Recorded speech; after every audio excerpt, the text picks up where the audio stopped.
Hello, my friends, and welcome back. Today, I have a guest that I am so excited to introduce you to, especially you parents who are really concerned about the relationship with your children.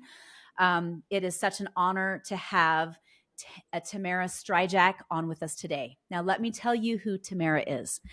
Tamara Strijack is a registered clinical counselor. She's worked with children and adolescents in various roles over the last 25 years. She's currently the academic dean of the Neufeld Institute, where she develops and delivers courses on child development for parents, teachers, and helping professionals. She's a keynote speaker, workshop facilitator, and educator of counselors and educators in training. Tamara works primarily as a parent and educational consultant, helping put adults back in the driver's seat in a way that facilitates growth and learning for the child. Connection, relationship, and play continue to be the central themes in all her roles, both personally and professionally. Tamara has 2 daughters and lives on the west coast of Canada. And also, she is the daughter of Dr. Gordon Neufeld, the author of Hold On to Your Kids, Why Parents Need to Matter More Than Peers. Now, you've heard me talk about this book a million times on this podcast, and it's an honor to have her here to talk a little bit more about the book, but specifically about how we can get you as a parent back in the driver's seat. So, Tamara, thank you so much for coming on today. It's a pleasure. So let's start. Tell a little bit about yourself and your own kids, because you actually homeschooled your kids. So let's start there. All right. That's where I love to start. So I have 2 grown daughters now. They are 22 and 25. And maybe I'll just back up and tell you how I started homeschooling, because I think it's very appropriate to the topic that we're addressing today. And so my daughter, my oldest, was in kindergarten, and I really had nothing in mind in terms of homeschooling. I went to a lovely country school, and I thought this will be great for her. And I just have to say, I was really right at the beginning of my own learning when it came to child development. I had just finished, graduated as a counselor, just started working with my father and learning some of these theories, that he had been teaching for years, but I was busy growing up and having my own family. So I was at the beginning. And so I want to say that right now. So my daughter was 5 and she was in kindergarten. And I started to notice something happening. And she was quite young for her age. She was a December baby, so quite shy. And what I started to notice was that she had this one little friend at school who she kind of, I want to use the word glommed onto, because that's really what it was like. It was like if her friend wasn't there, she would fall apart. She didn't want to go to school if her friend wasn't in class that day. And at first I thought this was cute. I thought, oh, it's wonderful that she's found a friend at school.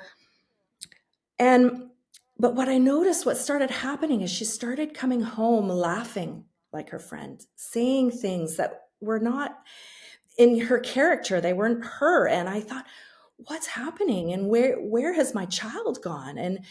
And she started just withdrawing more and more from us, from her parents, and from us as her parents. And I started to panic a little bit, because I thought, what's going on? Is this normal? Is this supposed to be what's happening? It happened to be around, I think it was around May of that following year. And I started to really question, what do I do? Do I send her back into school? It's going to be, at that time, it was only a half day in kindergarten. What happens when it's a full day? And how do I get my daughter back? Yeah. And so here I was in this place, sitting in my car, pondering all this, and onto the radio comes none other on CBC than my father, who's doing an interview on a homeschooling conference that he's speaking at. It was to talk about the homeschooling conference that was coming up. And I thought, oh, well, maybe I should listen, to, again, this was before I started working with him. I thought I should hear what he has to say. And so I listened to this and I sat there in my car. I still remember it to this day. I go, oh, yeah, maybe I could try that. Maybe if he thinks this could work, maybe this could be a good idea. And what do I have to lose, really? Because I'd already felt like I'd lost my daughter. Yeah. And so we decided, as her father and I, that we would give this a try and see what happened. And so we pulled her out for grade 1 and brought her home. And I tell you, it did not take long. I mean, it took some intention. It took some real purposeful connecting on my part, but it did not take long to get her back. And it was amazing for me to see. I kept checking in, going, is this working? Is this working? I have to tell you, we never turned back after that. We kept going because the difference was palpable. I felt like I had the reins back. I felt like I was back in the driver's seat. I felt like I was starting to pay more attention to what my daughter needed, both for her learning and for her growth. And well, there's more to this story, but it was the beginning stage for me. So one thing that you brought up, because when I first read the book that I had never thought about or realized is I thought as a parent that it was totally normal for kids to mimic their friends and to sound like their friends and to be like their friends. And when they got to be teenagers, and I certainly experienced this with my oldest 2 sons, that they wouldn't want to be with me as a parent, that they'd want me to walk 10 steps behind. And everyone's like, oh, that's normal. When they get to be teenagers, that's how it is. And I was struck when I read the book that was totally false. That's a sign of what is called peer orientation versus parent orientation. Correct? Mm-hmm. Well, and that's the thing, is because it's everywhere around us, we think it's normal. Yeah. Right. But it's actually not natural. I mean, yes, there is some naturalness to the child pushing back a little bit to making, but what's meant to happen at that time when they're pushing back, it's meant to make room for their own ideas. Yeah. That's the whole idea of that, resisting a little bit and trying to find your own place with it. What do I think? What are my ideas? But what's been happening is all we're doing is stepping into the peers around us and looking to them for our cues. And let me give you another example here that ties it into the book, because unfortunately, or fortunately, however you might want to look at it, I was in part of the process of writing that book. My father tells the story of when, I cringe when I tell this, but he tells the story of when he stumbled across a piece of poetry that I'd written. It was called Footsteps. And in it, I talked about how I was so drawn in, wanting to be like and wanting to do things for their approval. And I was struggling to find my own footprints, to find my own path. And he understandably read this and thought it was about him. And I remember as it was maybe 12, 13 at the time, going, you think this is about you, Dad? No, this is about my friend Shannon. And it breaks my heart when I think about it, because I'm a parent now and I go, oh my goodness. But that was my reality, is I had become so focused on what Shannon thought, what Shannon did, what Shannon looked like, what her ideas were, that I'd lost touch with myself and lost touch with my parents. I mean, I completely out of orbit.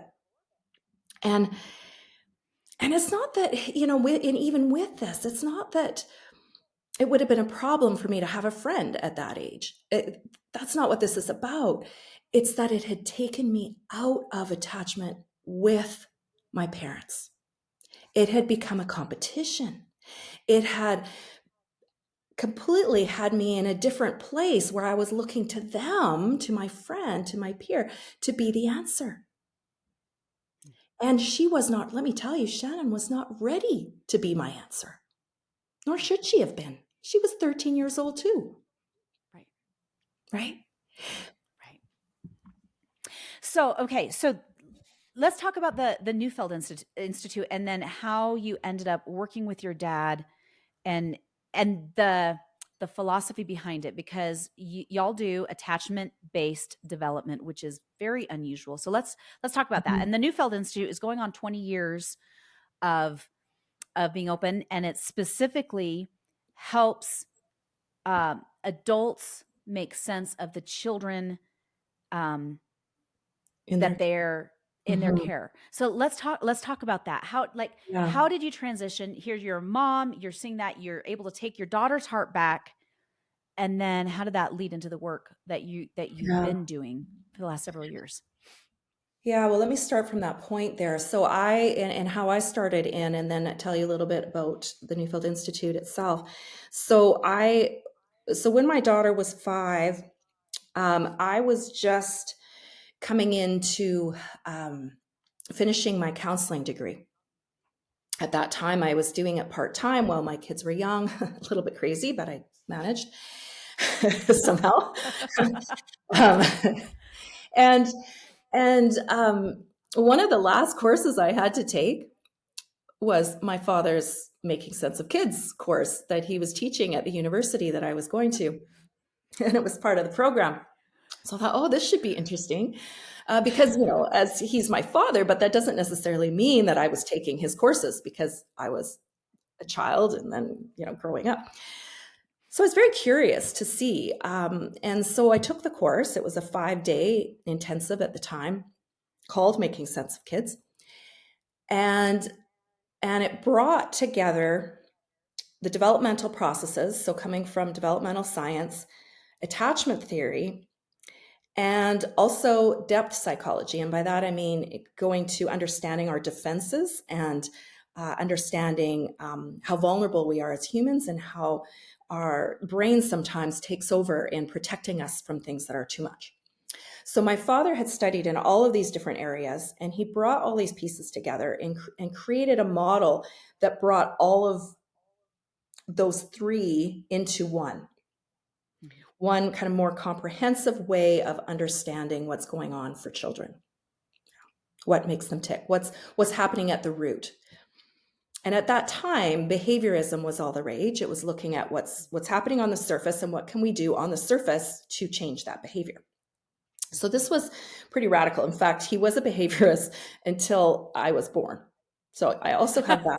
So fortunately or unfortunately, depending which way you're at in this, I was the one who went, well, that's not going to work. There must be another way, and converted to become a developmentalist. So that was when I was, 1 or 2 years old. So it's been a few years. Children sure change us. They do. Oh, my children have changed me. I tell you, that's been my biggest learning curve. All the schooling in the world does not even come close to what I have learned in the process of having my own children. So, okay, so we're back here. We're taking this counseling course, or this course as part of my counseling program. And I thought, oh my goodness, this makes sense of everything I've just learned in my counseling program. This makes sense of my own children, the things I've come up against. I can't even tell you how much I was weeping at points during this course. I kept having to excuse myself because I was like, this changes everything. This gives me a place, a foundation to work from. It makes so much sense. It resonated with me personally, professionally. I could see how much, he was teaching from a place of, 40 years of experience clinically, but also as a father and a grandfather and in his life. So at that time, this was just at the beginning of the Neufeld Institute, he invited me to come on as part of the leadership of the Institute at the time. And I said, okay, I can't imagine doing anything else right now. This just resonates. So I went on to take more courses, and then I went on to create the courses for him and deliver, find ways to deliver it. So we started that relationship a long time ago, almost 20 years ago now. And we're still going strong. So it's been a real honor and privilege to work with him and to bring this message of, I want to say hope. And I don't quite know how to describe it. When you can actually help a parent find their way back to their child, and help the child find their way back to the parent, and help put that parent back in the place of, into the driver's seat of understanding what their child needs and being the one to provide those conditions, because we have it in us. It may not always be easy, I'm not saying that, but we have it in us. And not only that, but our children need us. They need us. Yes. Can you talk a little bit about what peer orientation is versus parent orientation? And I tried explaining, I was talking to my 22-year-old about this, and I was trying to explain it to him. He's like, I'm not getting it, which is so funny because, well, it's not funny. When he was a teenager, my oldest two were public schooled, and they were peer oriented. They cared far more about what their peers thought than what we thought. And now he moved back in with us last year. He left early. Like before he graduated, he wanted to move out, and he was 18. He was going to, do his thing, and then moved back in with us last year. And since he had moved out, I had read Hold On to Your Kids. And I think I mentioned, I cried through most of it. And I've since taken his heart back, and we are very close. And of course, since pulling my kids from the public school system, I saw them going in the same direction as my oldest two kids. And I thought, after reading the book, I'm like, no, they're my kids and I want their hearts. And so I've since taken his heart back, but we were talking about peer versus parent orientation. I was trying to explain it to him. He's like, I am not getting this. Right. So I am not a good explainer of it. Can you explain what that is and how it relates to attachment and what that means exactly? Sure. Yeah. Well, if you think of, let's just start with grade 9 science. Okay. Those of you that were in school, we're just going to start with a school example here. Remember those magnets and how I think it was grade 9, those big magnets, and you take those filings, and then they pull, to one pole, or they'll repel. They'll pull on one side, they'll attract, and they'll repel on the other side. You got to play with this sort of attraction and repulsion at the same time, right? And so if we think of this attachment like a magnet in some ways, okay? So when we are on the positive side of that, when we're on the side where there's the attraction and our children are attending to us as parents, right? That's how it's designed. They're supposed to attend to the people who are meant to take care of them. Yeah. That's the design. It only makes sense, right? So they're meant to take their cues from, look in the direction of, take guidance from the person who's meant to be taking care of them. To depend on, let me add that one in. That's a dirty word usually around here, especially in North America, to depend. Right? We usually try to stay away from that, but it turns out that it's actually an important process for them to get to their independence. It comes through, through them leaning on us and depending on us. When part of that is being the kind of person that can be leaned on, that can be looked to. So we are that kind of secure base. That was Bowlby's term. He wrote a book called A Secure Base. He wrote several books, but that was his attachment theory. that was based more on his observations from children, young children, and their separation with their caregivers in the hospital.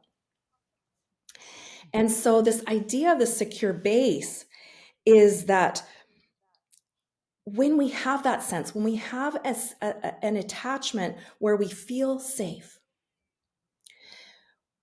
where we can kind of put our roots down, so to speak, that allows us, it frees us up to be able to become our own person and to go out into the world. This is the process.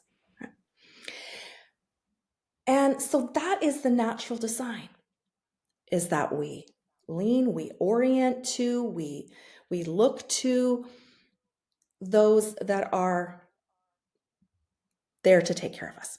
Now, what happens? What happens if the ones that we're attaching to, this could be peers, it could also be objects.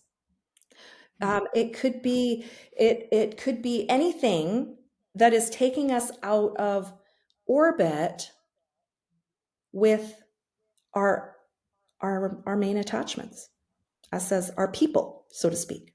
Right? And it interferes with the process of growing us up. Because now, right? So now we are looking to something else to be our answer. In my case, it was my friend Shannon. Right? Shannon was my answer. I was taking my cues from her. Now, this is different than just, this is different than parent orientation, because what it did was actually take me out of my relationship with my parents. I wasn't looking to them the same way. Yeah, I was looking to her. Now, it doesn't have to be one or the other. It doesn't have to be. Interesting. Yeah, but if it's not one or the other, if it's both, then it's not pure orientation. Okay. Right?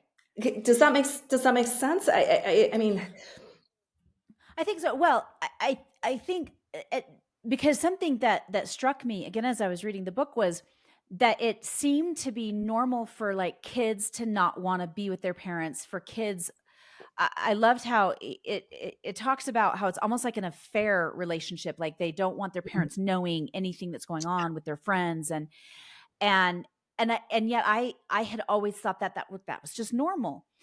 But the contention that's made is it's not typical, and no. it's fairly recent in the history of humanity. Yes. For this orientation switch to Yeah. peers. How long ago, like how many generations back are we looking, and do we know what caused that switch to start happening? That's something that I've wondered. Yeah, my father talks about that being around the end of the war, and things started to shift a lot more. I mean, moving into the 60s, kind of the reactionary piece where it became a lot more peer oriented around that time. The parents almost had lost the lead, so to speak. It and it wasn't obvious at first. It's not obvious. I mean, if you think of this, we see this even now in our grandparents, or even some of our grandparents are becoming peer oriented. They're going to these homes, these retirement homes, or these places, and traveling off in places where their grandchildren can't be there.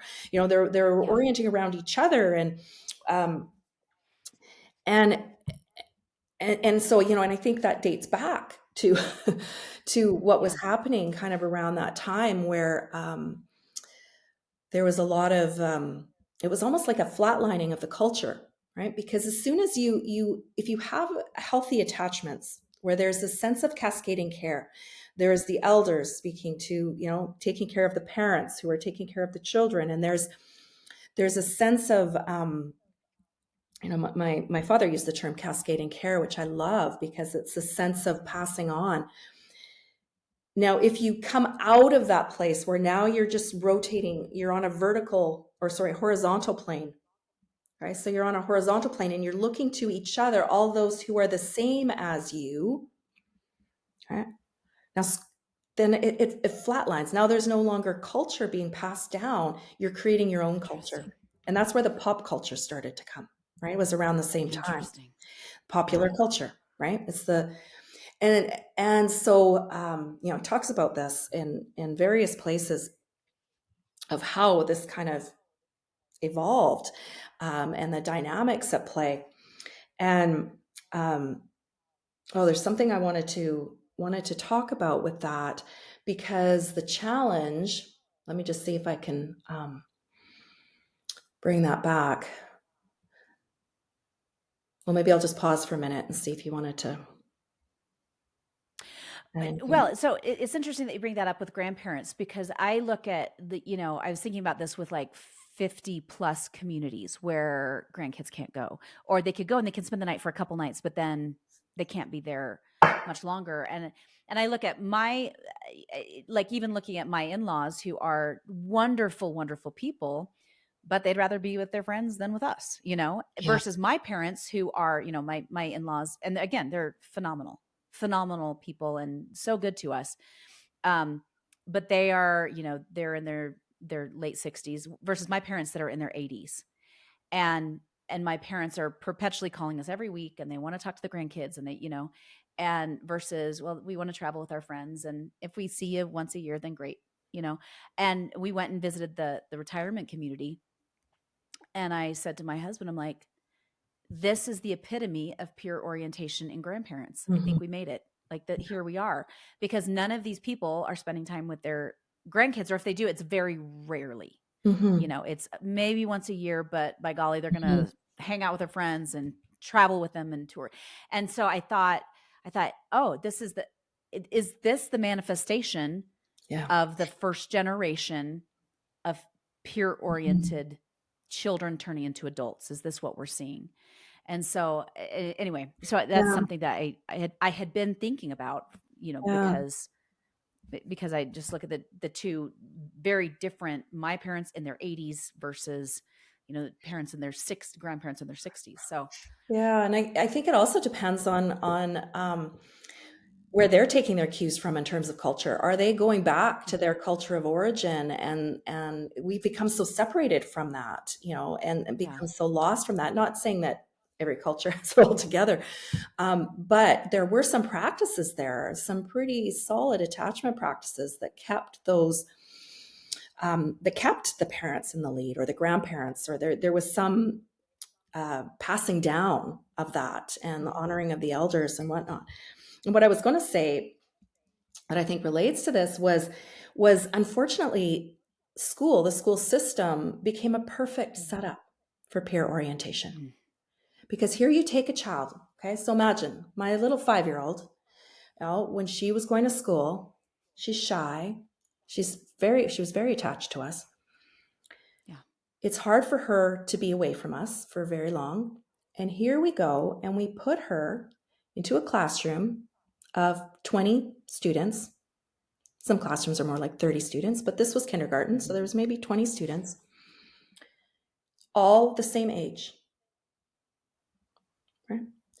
So she is in this place where she's looking for people who are the same. What I didn't mention earlier, the girl that became her best friend, spitting image of her sister, spitting image, her younger sister. Interesting. Oh yeah, red hair. Like, we're looking at pictures now, we look back and we go, is that Sinead? No, that's Ada. It's like, wow, even the name was very similar, because she gravitated to, that was my attachment. Now so she's going for sameness, right? So Mhm. you see, so these vulnerable students, these vulnerable children who are gravitating for someone who's the same as them, but that's not where it's meant to stay, right? Like, it's not what enables them to be taken care of. And so they should be orienting to their teacher. They should be following their teacher's cues, because their teacher at this point is meant to guide them. But this is part of the challenge, is we have this perfect setup where their peers are all around them. It's all the same age. They start looking to them. If they don't have a teacher that can really see what's needed and take that lead, that generous lead, it's not just about, it's not just about being warm and friendly. It's about actually being able to hold the space and be able to take the lead. We sometimes call it alpha, but it's like a caring alpha. It's like this taking charge and them knowing that you've got this. You don't have to worry about this. I've got this. I'm going to create a safe space for you. Right? And that's what our children need. They don't need to be sitting around at 5 years old, around a round table, sharing their thoughts on things. They don't know what their thoughts on things are yet. Oh my goodness. They're just, they're still learning their colors. They're still learning their colors. And so they need a bit of space to figure this out. And so this is the challenge, is this in this really vulnerable time where they need space to figure out who they are and what their ideas are. That's the beautiful thing about when we do, if we have that beautiful opportunity to have them at home with us, we can be part of that process and make it safe and create the kinds of conditions that they need to be able to do that without all the alarm that can sometimes, not always, for some children, there's beautiful environments, different learning environments and different school settings that work. But for many of our children, including mine and even for myself, there was so much alarm associated with it. So much focus on performance, so much focus on peers and working together that it like I said, it was the perfect setup. So here's the hard question. How, when it's clear that children have become peer-oriented, and you see that it's affecting the kids, that you see that it's affecting their mental health, it's affecting all of these things, how do parents get their kids back, especially and particularly when they're teenagers and they have lost the hearts of their kids? Yeah. And I ask this question because I've had listeners reach out and say, how can I pull my child when they hate me? They won't talk to me. They refuse. They think, they treat me with disrespect. I don't know what to do. How do I get their hearts back? What do I do? What do I do? I had this conversation with somebody this morning. What do I do to get my child's heart back? Oh, that's such a hard place to be in. Oh, I've been there.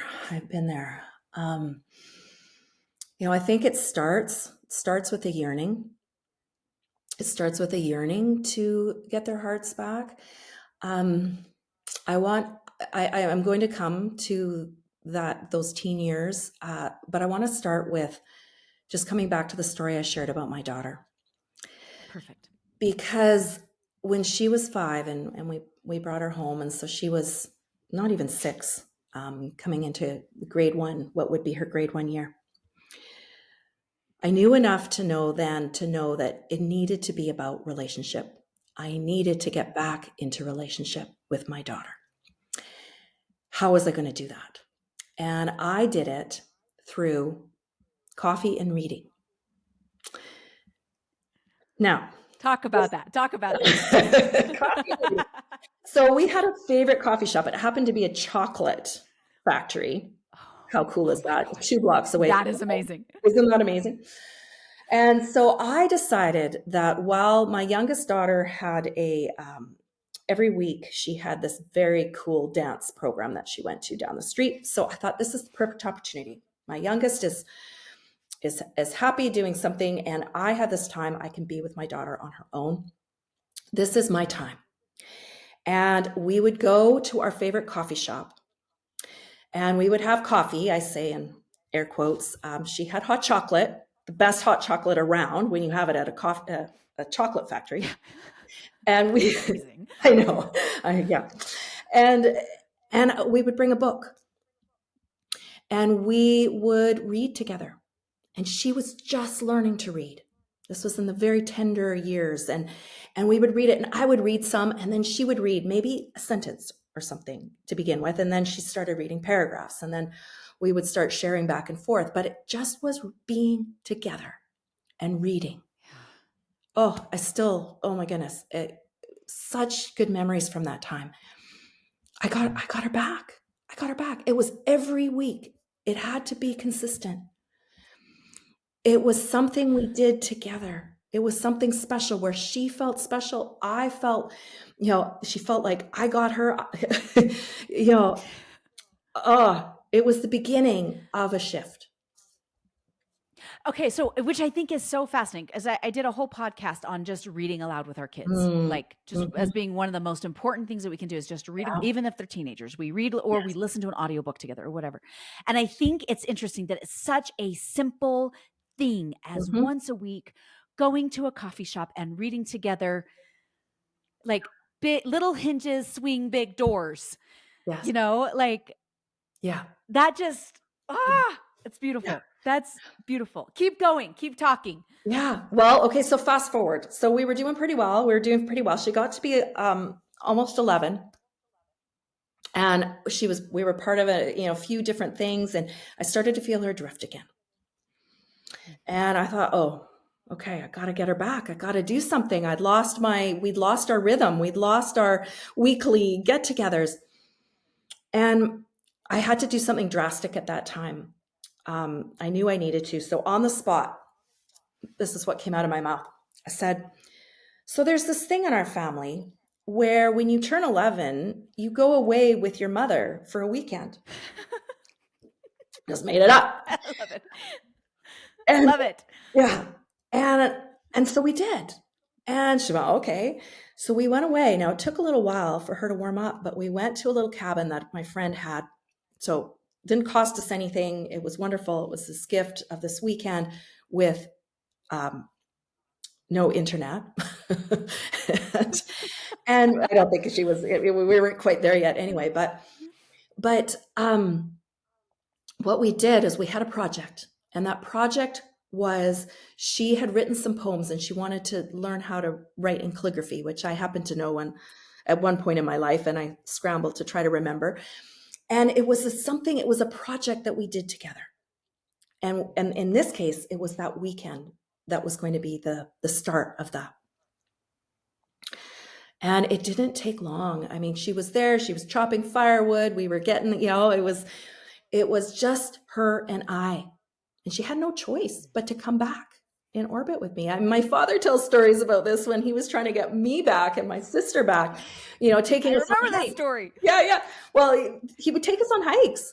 And, I remember one of those hikes, not just because he describes it in the book, but I actually remember physically him taking me. And at the beginning of this, I was like grumbling. I was like, I don't want to be here. I want to be with my friends. What are we doing in the woods anyway?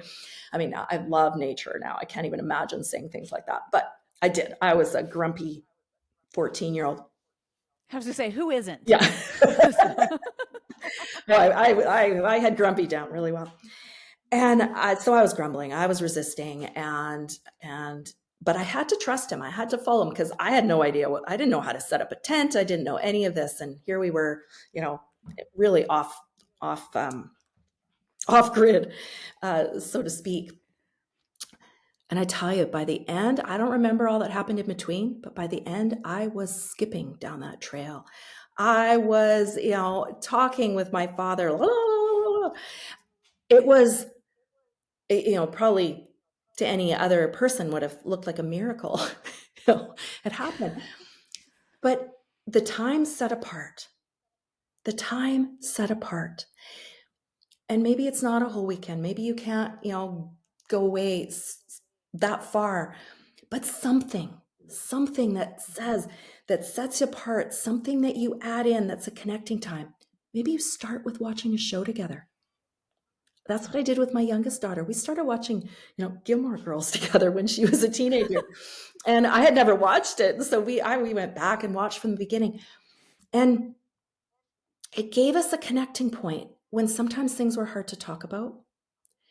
And even when she was resisting me, it didn't matter if we were sitting side by side, watching something, being together. Like you said, with reading together, something as simple as a show that becomes your show. So much so that when she was in trouble at one point, she was, it's a bit of a longer story. I'll see if I can tell a shorter version of it. But she had texted me hi from this thing that she was on, and I knew from her text that something was wrong. You know how you can just read sometimes in that, Yeah. hi with a Yeah. period, something's wrong. Mhm. So I said to her, do you want to come on by and we'll watch a show together? I'll put on some hot chocolate. She goes, I'll be right there. She was staying. I'm coming. Yeah, I'm coming. She was staying across the way, and something had gone south at the school. It was sort of a school program. It was a ecological program she was part of, and it was a group activity, and something had gone awry. Well, she didn't talk about it right away. She came over, and I made some hot chocolate because, of course, that's the answer to most things. Yes, it is. and we watched a show, and we just sat in silence. And at the end of the show, she's like, so this is what happened. Oh, and it all came out, right? But I didn't ask her right away. I didn't go in, trying to force anything.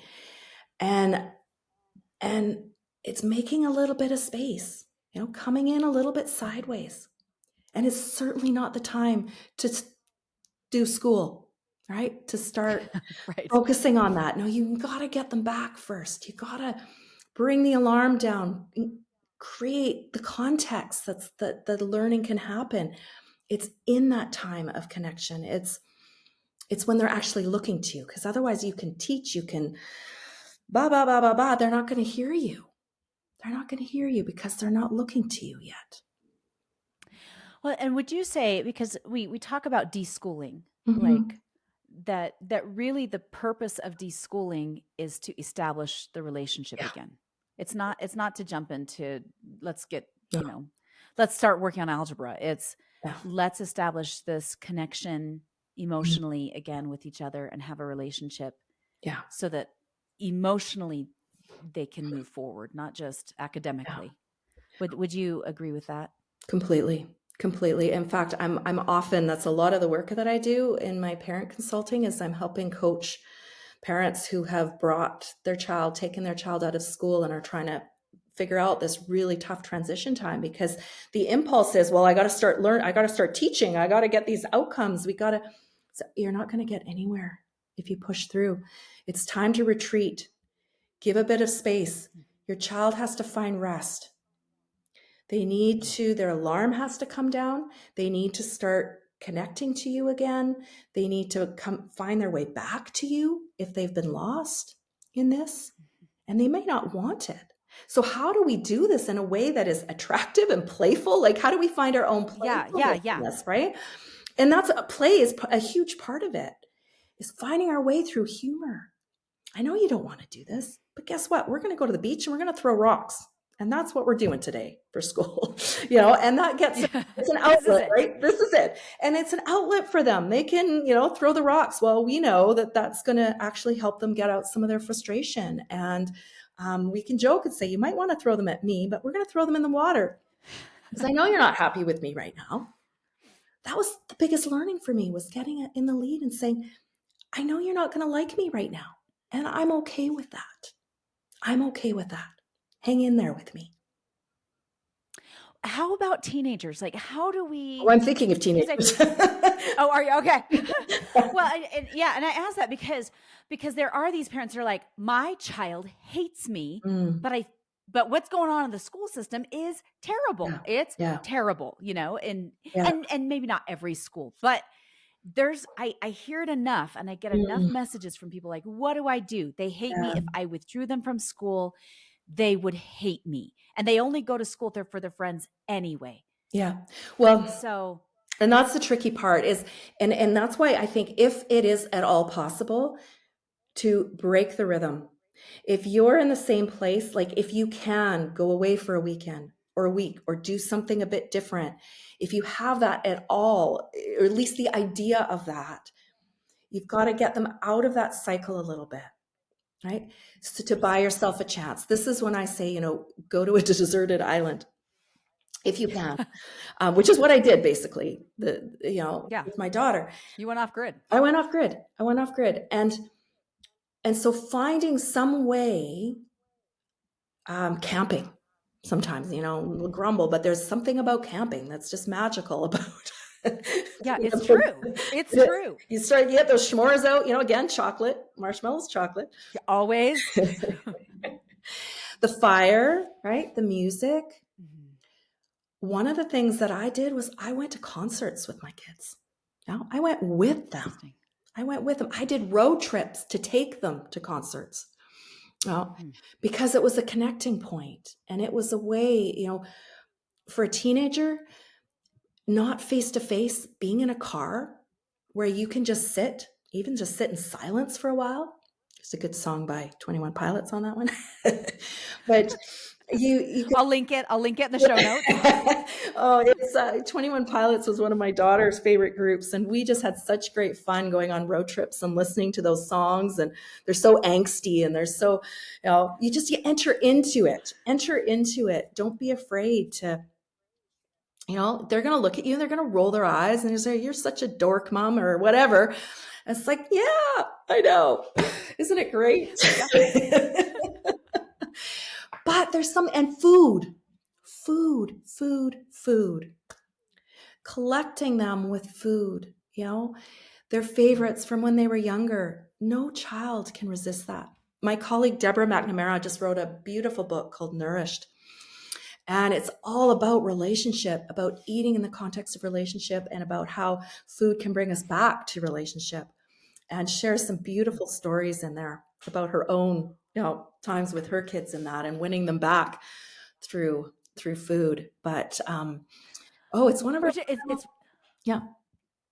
I was just say the podcast last week was the dinner table, just eating dinner together, because why is it so magical when we eat together? But it is. Yeah. Well, and if it's hard at the family table, if there's so much resistance, I would suggest starting with taking them out. Take them out on their own for a meal. See if you can arrange it somehow, even if you have lots of kids like you do, right? But just to go on a date, take them to their favorite restaurant, or to Tim Hortons, or, something that where it can be one-on-one, and the focus can be less on the resistance and more just on the food and the time together. And maybe all you do is just sit there and eat, and they raise, but it's going to start to create the sense of melting a little bit of that resistance. And it may take some time, but not to give up, because you're the answer. And they just don't know that yet. But deep inside, I think they do. And they want that. But they need to find their way back. And that sometimes takes a little bit of indirectness on our part, a little bit of creativity, a little bit of confangling, some things to help put them into connection with us. Maybe it's a horseback ride. Maybe it's, a trip to the movies. We can get creative with what that is, as long as we understand that it's the connection. It's the connection that is what's most needed. So what would you say to a parent who's like, okay, I have a teen, or I have a preteen, that if I withdrew them from school, they'd probably run away. They'd probably do all these things. But yet at the same time, I don't have their heart. Would you say pull them right away? Or would you say, let's ease into that connection first and then pull them out? What would you do? Both as a mom and professionally. Yeah. Yeah. Well, yeah. And in those middle school years, I was a middle school counselor. I was an elementary, middle school, and high school counselor as well. And as some of my other roles. Middle school is so hard. Those middle years, those junior high, whatever it's called, where you are, those kind of, ages 11 to 13, 14, those can be so tough, because you're so susceptible to what other people think. And it's just kind of that time developmentally where that, you have that on your radar. You're meant to actually, like I mentioned earlier, develop your own ideas, but you're so hyper aware of what everyone else thinks and what they think of you. then it makes it really challenging. To come out of that, like to bring them out of that place. I would say some warming up might be helpful, getting on side a little bit, planting some seeds. Okay. Maybe even something that sounds like it's not even your idea. It's like, there's this, I think about, well, I was just actually talking to a colleague in Hungary, and she lives in Budapest, and she's taking a year, and they're going to come to Canada, and for a year, because they're in their school system in grade 9, so that would be when a child is about 14, they suspend all of the regular curriculum, and it's all about learning language. And so you can go anywhere and do anything as long as there's some kind of focus on learning language. And I think, how brilliant, what a great excuse for her. She's taking it as an excuse to take her family somewhere and be together in a different environment, right? Learn English more. I don't even think that was proper English the way I said that, but It's a living language. It's fine. there you go. And to use that time, right? So to come up with what, like I did, what I said, well, this is what we do in our family. When you turn this age, it's like, we have this idea of what we want to do as a family. We're going to do something different. And you don't say forever, for now, for this time, for a period of time, because in their mind, it's going to be like, oh my goodness, I'm not going to see my friends ever. I mean, it feels like it's the end of the world. Right? Yeah. But if you can ease in, we're going to try this for a little while. We're going to do this for a pocket. We're going to go till Christmas, and then we'll reevaluate, or whatever it is, but make it feel a little bit more doable, and start to warm it up by trying to give them maybe something to look forward to with it. What is something that they will be able to do in that time? I think will help. Sometimes you don't have that luxury. Sometimes you just know, no, I've got to get them out now because it's getting dangerous and I'm going to lose them for good. And then you go and you find some way to get yourself in their life in a friendly way. Yeah. So, and for older teens, like, I know it's possible because I experienced it, with my young adult son. Mm-hmm. But for parents who, is it never too late? It's never too late. Can we get? I have coached even parents, late teens, even 20s, 30s. I have worked with parents who are trying to get their adult children back. It's never too late.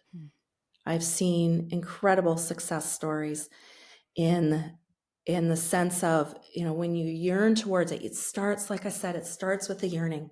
I'll never forget my father telling me this at one point when I was trying to help a family, and it just felt like a lost cause. He said, it starts with the yearning. Starts with the yearning, and you lean towards it. You lean towards it. This is what my heart wants. This is what my heart wanted for my 5-year-old. I wanted to get her back. I had no idea how, but it started with the yearning. And then you start looking for ways. You start to try this. Oh, no, that's not going to work. Oh, let's try this. Don't give up, whether they're 5, 15, 25, 45. You don't give up. You leave the door always open so that it makes it easy for them to fall in. So you can't force it, right? But you can make it easy by leaving that door open somehow. There's always a bridge, always a way that they can find their way back without losing face, make it easy. Oh, that's so beautiful. That is beautiful. So let's talk a little bit. Thank you, by the way. So I hope some of you moms are listening to that are hurting, because I know there's quite a few of you. The upcomings of the Neufeld Institute and Hold On to Your Kids. Do you want to share what's coming up? Mm-hmm. Yes. So Hold On to Your Kids was written in 2004. And so coming up on the 20th anniversary of the book, unfortunately, it's doing really well.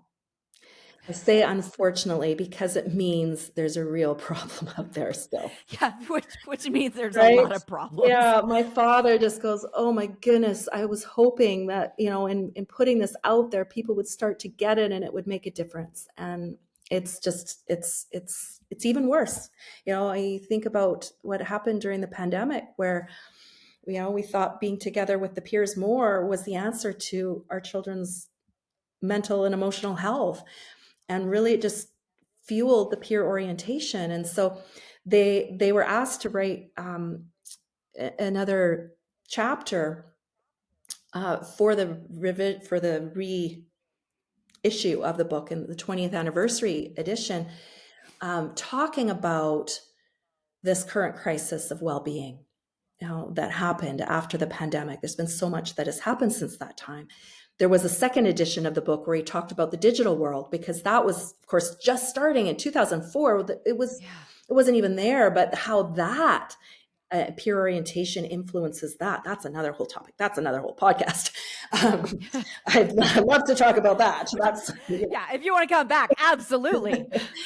So there was that, and now they're adding this piece as well because we're looking in the wrong places. We're looking in the wrong places, and we're not realizing that we are still the answer here. Not their peers. We are the answer still until they're able to hold on to themselves. That's the time when the peers can be the peer relationships, not orientation, but relationships can be rich, where they can hold on to both their parents and their friends. Yeah.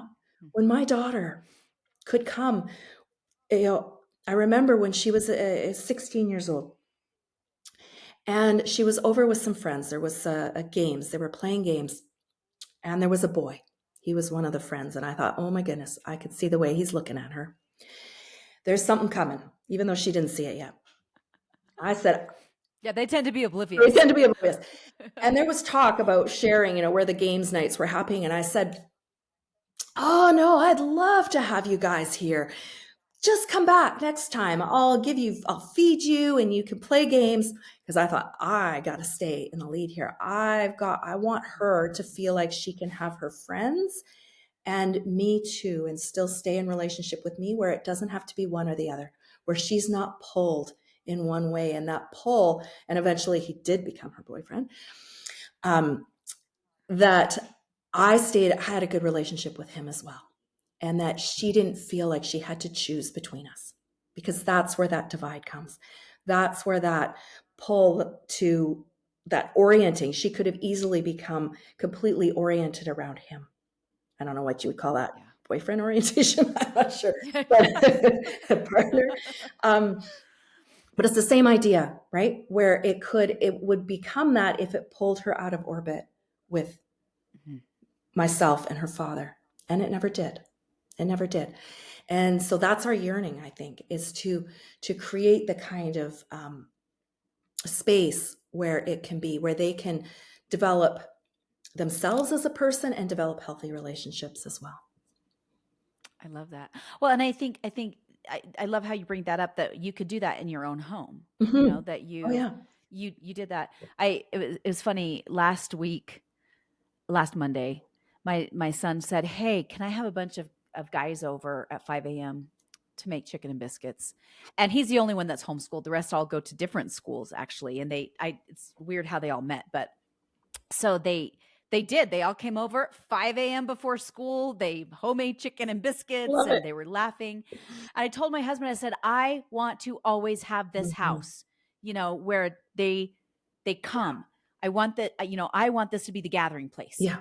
And my husband's like, that's how I felt. He's like, I took video of them because they're all laughing and they're sweet kids, and they're almost 17 years old. And it warmed my heart. And then thinking back on my older kids and how, and my heart broke, I wish I would have, but at the same time, I'm glad that we are now, even though we've had to learn the hard way all these years.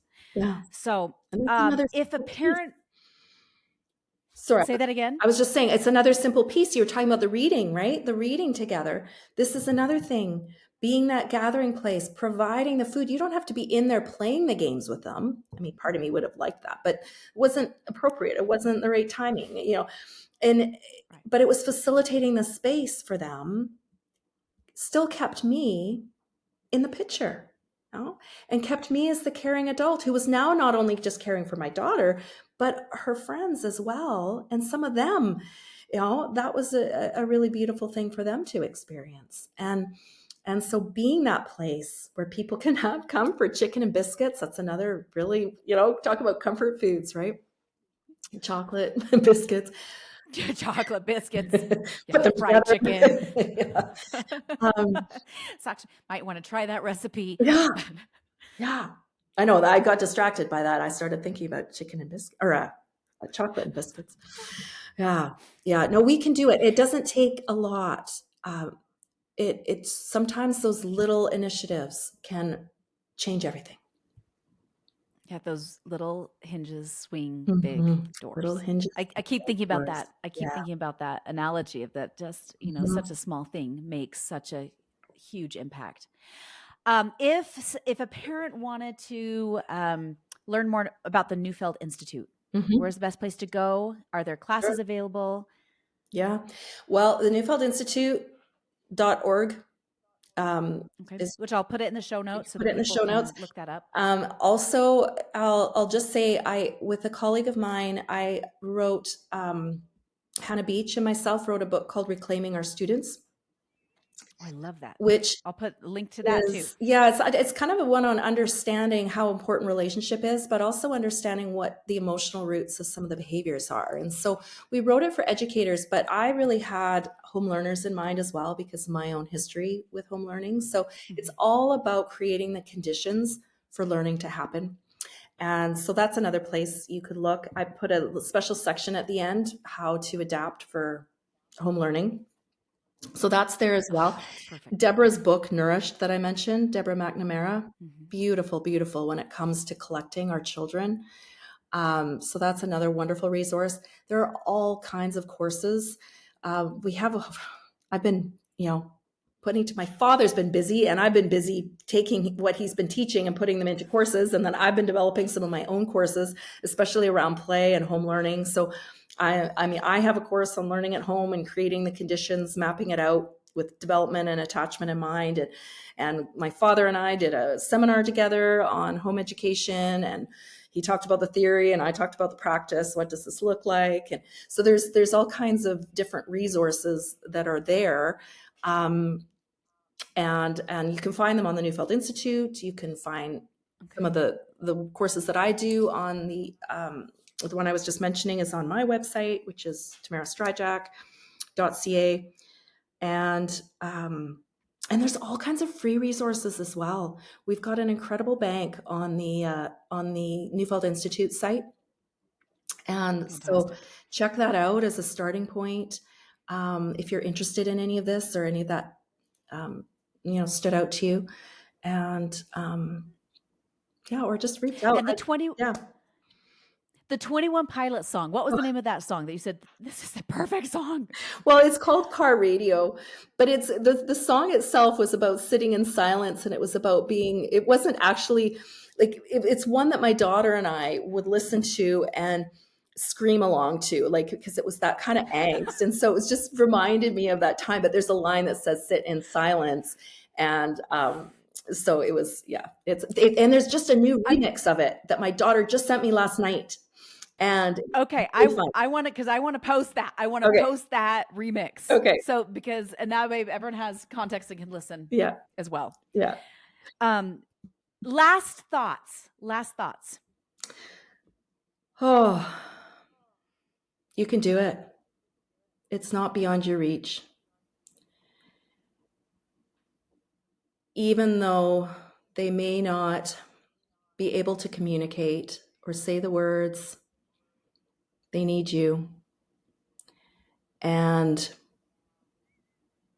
they care, even when it seems like they don't care.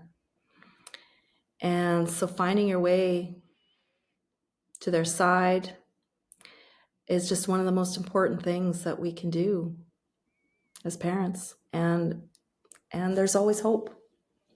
I believe that because I think we have to believe that. And I've seen incredible, incredible shifts happen. Yeah. Amen to all of that. Yeah. Tamara, thank you so much for coming on today and for sharing your wisdom and your heart and your experiences and lifting us all. Thank you. Thank you for inviting me. And mamas and papas, you got this. We'll talk next week.